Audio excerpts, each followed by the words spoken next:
Welcome back to the Tony Montana channel. Let's talk some dogs. Let's talk a little bit about dogs in society and how we need to make sure that every time we take our dogs out there, we should be taking our dogs out there. I know a lot of people in the community believe that we should be in hiding. Our dogs should be hidden away from the prying eyes of the public. They believe that uh, the the connection between our dogs and society was the reason why, or is the reason why, our dogs are in such a predicament in the public. And I disagree. I completely disagree with that.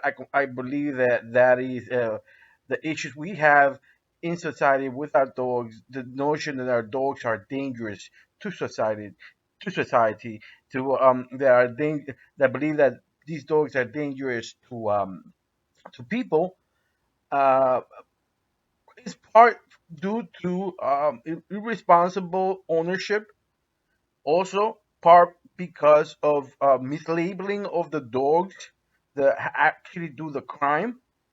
And I believe that also is a lack of education in regards to the breed. So I believe that we need to work on these things locally. You are the center of the universe for your dogs, and that it means also the breed. We are individual cells everywhere in the United States and beyond. We are we should be trying to be ambassadors. We should be trying to make sure that everyone that you knows the right idea, or knows the facts of the American People Terriers. You should not have some a contact or relationship with people and not at least let them know what you believe or what you know. It's the American People Terrier. So at least you don't have a reference aside from the big propaganda that these dogs are monsters. Also, we have to uh, we have to try to be a little bit more outgoing with our dogs. If you, for example, if you know there's a little festival going on, street festival, pick one of your dogs, and go out there. Go out there, and if people ask you if they can pet your dog, or if they look like they want to pet your dog, be open and say, hey, you want to pet my dog? I'm here for that. And I've done that. I usually do that more with the pups or young dogs. I let them walk around, obviously very short leash. Sometimes there's like a collar that has like a handle. You work with that. You remember that there might be other animals out there, so you need to be careful. And this is where socializing and teaching your dogs not to act a fool. I know that a lot of you enjoy that oh, hitting the chain, uh, um, but in all reality, any dog could do that.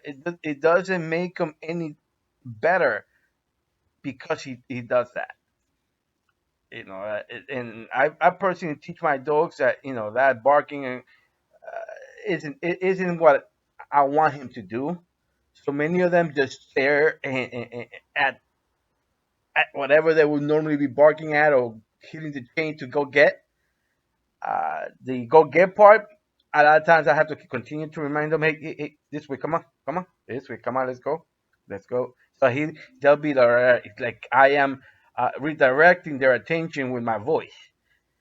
But yeah,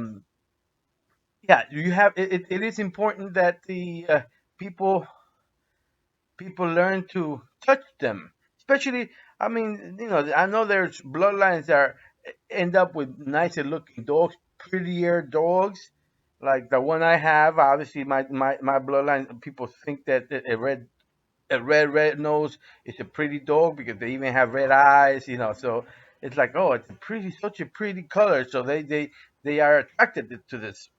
Maybe less to a black dog, you know. But perhaps a black dog isn't as attractive. Subconsciously, maybe to others will be. But I know that I get a lot of attention when I have my pups or young adults in public. They enjoy them, and when I had my black dog, it wasn't that much.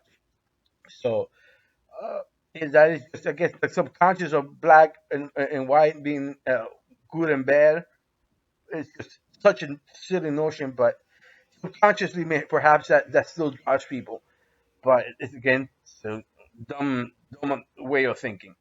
But anyway, like I was saying, take your dogs out there. If not to a festival, to a park, that it that allows animals. Of course, you don't want to break the law.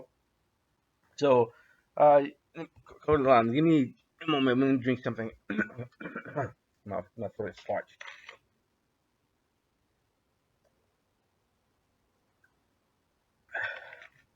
So yeah, like I was saying, it is important that we this is part of the socialization part, making sure that people, as many people as possible, pet our dogs, see their normal reaction to people, to strangers, and use those moments that they're touching the dog to give them a little bit of education. You know, I know most of them will say, yes, yeah, no, it's how you raise them. That is like the standard answer when I start talking about pit bulls, and I still have to correct that. I say, it's not really how you raise them. There's this part about how you raise them, but not about what they want to do. It's how they react, how in nature, or how you raise them to react to the same feel, need, you know, how they react to that drive, that the yearning to go get that. You have to teach them how to redirect it. Obviously, they need you to, you know, help them in redirecting. And this is all about making sure that a dog is trained properly in situations where they may meet temptations. You have to make sure that the public is educated about the breed. You can't sugarcoat the history of the dog. You can't sugarcoat, the standard of the dog or the breed. Can't hide that the dog breed is supposed to be animal aggressive, but again, emphasize that it is human aggressive, human friendly as well, because of its history, because of how it was shaped. That is the main reason why it's human friendly. And you can go on in detail if the person seems interested enough. Or you may just say, hey, make it very short and sweet. Have it like a little thing that you're spreading around, like, not giving, but just when people are touching your dog, 5 seconds, 10 seconds of education will definitely carry them for the rest of their lives. And they'll have a reference uh, to the American People Terrier, that it was positive and will probably help later on in the future if they are encounter those individuals you met are encountered with the decision to make this breed illegal or ban it. It's more likely that they are going to go against that ban because of um, that interaction they had with one of them. And again, you should be mentioning that if you have a pedigree dog, you have to also clarify that part of the problem is irresponsible breeding. Irresponsible breeding of these dogs by individuals that have don't don't have the experience, don't have the understanding, and they are basically just doing Your dog is in heat. I got a male. Let's put them together and let's make some money. And these individuals may be using dogs that are not necessarily American People Terriers. They could have been a diluted version of them, meaning that they're, you know, that once upon a time dogs in their pedigree were American People Terriers, but were bred to other dogs that were not. But they were cousins, Staffordshire Terriers, or other type of terriers that are similar, that look similar, and they were bred together. And so the standard or the expectation of the dog uh, broke because now you have dogs bred by different people with different notions, and then you are left with a scatterbred dog that that could again be potentially dangerous. May have these, I guess, these, uh, trait of biting people on instead of off, like it's supposed to, and they become a very dangerous animal. So you do have to always tell a person that if they're going to want an American People Terrier, well, first they should watch my video about if they're ready to have a People Terrier. If not, they should not. But if you want to, you go ahead and give them the rundown of what they should be expecting if you're going to have an American People Terrier, and what they should be doing if you want a happy American People Terrier. But there's so many things, so many. But in the long run, the short thing is the dog should be well bred by responsible breeders, by people that know the breed, people that love the breed and want it to continue. Not those individuals that think, oh, the breed is dead. Let's just enjoy the last few years of this breed before it goes away. Those individuals, those breeders are just in it for themselves. They're just basically are trying to use um, these this thing of, oh, it's done. We're done. This is not this breed is done. We're have some of the best ones in the world, from the best men in the world, you know. But it's not. There's thousands and thousands of people that have these dogs. We just have to make sure that we allow the right people to come into the dogs.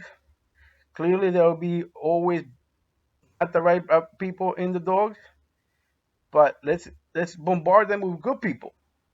We can't stop the bad people from coming in, but let's try to bring in some good people into the dogs. People that do love the dogs, people that respect the history, because there has to be a respect for the history, because the history created the present, and without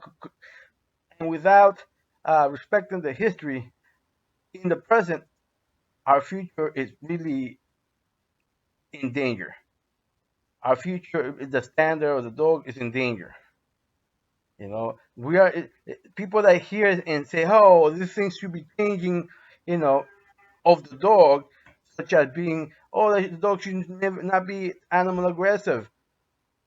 Now you're talking about changing the breed. Now you're talking about changing the standard of the breed. Now you're talking about changing, creating a new breed. Small, but with small increment, because that's not going to be the only thing. They think, oh, it should be animal friendly. That is one of the main aspects of the breed is animal aggression, because aggression, alpha mentality, dominance, some of the things that drive this breed in particular. Again, back because of the history. So if we take those things away, we're taking a big chunk of that breed away. So, and this could be this to argue about other things, other aspects of the breed. So, we, if we are going to love the breed, we should love the breed as it is. If not, perhaps look for another breed. There are other similar breeds, such as bring me back the American Staffordshire Terrier. Similar for the public eye, it's similar in look. It's going to be a little bit bigger, a little bit bulkier. you know, very looking, very strong looking, you know, agile, and they are have been bred to be nicer with animals. Obviously, to different degrees, but if you're going that way, that's the breed that you should be looking for. Obviously, now if you're looking for animals that, oh, I like everything, but they should be bigger. So let's breed, let's get the bigger ones. I'm gonna, that's happened already. There's people that grabbed um, game bred pit bulls of large size and started breeding them together to get bigger dogs. But then at the end, a couple of generations later, these dogs are don't have the same temperament as the original dogs they used. And then they're stuck with, you know, um, just big dogs that are very strong and, could be potentially dangerous. So it goes back to continuing to keep the standard true and at the same time educating the public, not lying to the public, showing them the tools of the trade. We should always be carrying breaking sticks. I always say that every time I see these things on TV about dogs being, I saw one in just a bully, and I couldn't see the other dog. Let's say the other dog was a pit bull, but it was the other one, that dog that I could see facing the camera was definitely a gray bully, a blue bully, and the other one was a smaller terrier. I will say it's a pit bull terrier. Uh, and they were like some sort of pit shop, and they were they were mouth to mouth basically. They were stuck. The bully got stuck with the excuse me, I have something here. Anyway, they were there for like I would say a few minutes. The warm up, not the warm up. The pit shop people had like horns. They were putting horns on the dog, so like probably the sound of the horn would let go, or would let them make sure they let go of the other dog. There were so many silliness there. I saw so many things wrong in that situation that clearly these individuals that have pit bulls or pit bull type dogs, including these bullies, man, because the bullies still have those a little bit of the traits that they may have a little bit of the dog aggressiveness, and they will bite sometimes, and they will attack each other sometimes. So these individuals that own these bullies should also have breaking sticks. Learn how to break the dog fight. Learn how to you know mount the dog, straddle the dog, so that way the dog isn't moving, isn't shaking. These should be like basics, basics for any uh, pit bull owner, bully owner, any owner, or anything that is dog aggressive and it has a large size or medium size. Heck, even a 30-pounder could make damage. So it's always a good idea to learn how to do this stuff, to learn how to, you know, hold that situation. You know, definitely holding them by the back legs, hanging, isn't going to stop them from like fighting. Hitting them isn't going to stop them from fighting. In fact, the opposite.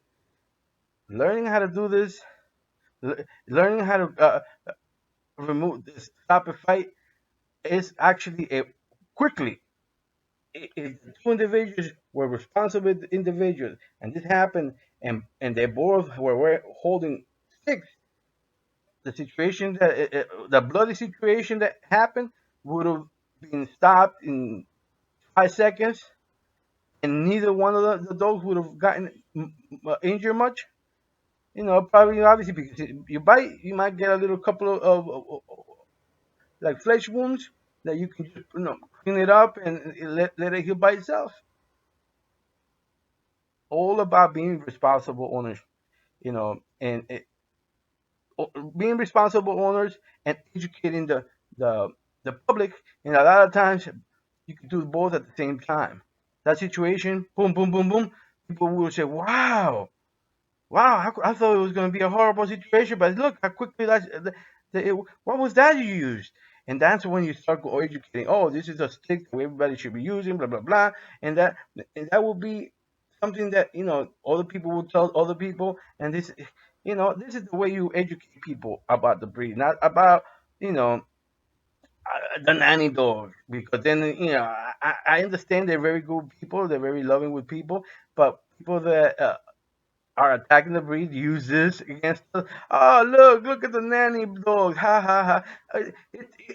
Like, oh, about this particular situation, I saw a video that I saw that of the bully and the terrier looking dog that I couldn't see his face. Um, the comments were, oh, this is the nanny dog. They were just asking nanny tips. They were giving each other nanny tips or this and that. Oh, all about nanny jokes. But first we have to educate these individuals. There are going to be individuals that don't want your education, and you have to move on. That information isn't for them because it's not information that they don't want to receive because they have ideas about this breed that aren't going to be changed by anyone. And these people you can't change. Simply move on. And that's that. You have to accept it, but there are going to be a lot more people that will listen to you, and you become kind of like a preacher by you preaching the gospel of the American People Terror. They are the best dogs, bar none. They are very loving towards people.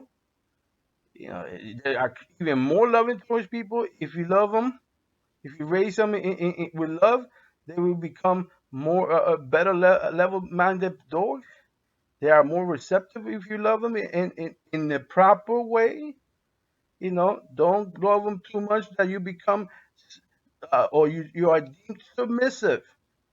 Don't be loved that way. Don't love because the dog will deem your signs, your actions as submissive actions rather than loving actions. So just be careful you don't love them a certain way that may be deemed that way because then um, other situations could happen that I explained in a video I did yesterday. The Pitbull 101, I think it was mental conditioning or something like that.